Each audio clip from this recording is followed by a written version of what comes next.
ওম নমো ভগবতে বাসুদেবায়। জয় শ্রীকৃষ্ণ। রাধে রাধে। বন্ধুরা, বলা হয়ে থাকে শ্রীমদ্ ভগবদ্ গীতা শুধুমাত্র একটি ধর্মের জন্য নয়, এটি পৃথিবীর প্রতিটি মানুষের পড়া এবং বোঝা উচিত, যাতে করে সেই ব্যক্তি তার জীবনে সুখ শান্তি ও সফলতা লাভ করতে পারে। শ্রীমদ্ ভগবদ্ গীতায় মোট 18টি অধ্যায় রয়েছে। এই 18টি অধ্যায়ের মধ্যে 700টি শ্লোক রয়েছে, যা সংস্কৃত ও শুদ্ধ বাংলায় লেখা, তাই সবার পক্ষে পড়া এবং বোঝা একটু কঠিন হয়ে পড়ে। তাই আজকের এই ভিডিওটিতে আমি গুরুত্বপূর্ণ 150টি শ্লোক সম্পর্কে বলতে চলেছি, যা জানলে আপনি শ্রীমদ্ ভগবদ্ গীতার প্রকৃত অর্থ বুঝতে পারবেন। ভগবান শ্রীকৃষ্ণ বলেছেন, যে ব্যক্তির মধ্যে জ্ঞানের অভাব এবং ঈশ্বরের মধ্যে বিশ্বাস নেই, সে ব্যক্তি কখনো জীবনে সুখ ও সাফল্য লাভ করতে পারে না।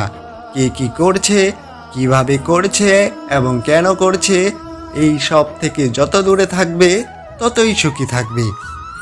একজন বিবেকবান মানুষ যখন সম্পর্ক টিকিয়ে রাখা বন্ধ করে দেয়, তখন জানবে তার আত্মসম্মানে কোথাও না কোথাও আঘাত লেগেছে। মোহ বা টান তার উপরে অনুভব করো, যার উপরে তোমার অধিকার রয়েছে।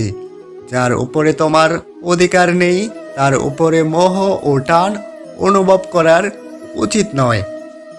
যারা অন্যের কষ্ট বোঝে, যাদের মমতা আছে এবং হৃদয় থেকে যারা শুদ্ধ হয়, আর তাদের জন্ম নিতে হয় না। তোমার কর্মেই তোমার আসল পরিচয়, নইলে এক নামের তো হাজারো মানুষ হয়। যা হবার তা হয়েই থাকে, আর যা হবার নয় তা কখনোই হয় না। এই দৃঢ়তা যাদের মনে থাকে, তারা কখনোই চিন্তা করে না।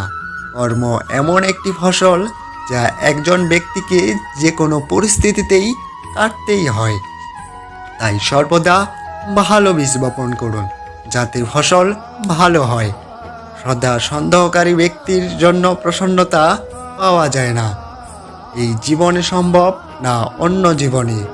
বস্তুর সম্পর্কে চিন্তা করে মানুষ তাদের প্রতি আসক্ত হয়ে পড়ে। এই কারণে তাদের মনে কামনা বাসনার তৈরি হয়, এবং এই কামনা বাসনা বিঘ্নিত হলে ক্রোধের উৎপত্তি হয়। ভালোবাসা সর্বদা ক্ষমা করতে পছন্দ করে, এবং অহং সর্বদা ক্ষমা চাওয়াতে পছন্দ করে। মৌন থাকা তার প্রতি শ্রেষ্ঠ উত্তর, যে আপনার কথার মূল্য দেয় না। হে পার্থ, যাদের ভক্তিতে বিশ্বাস নেই, তারা আমাকে লাভ করতে পারে না।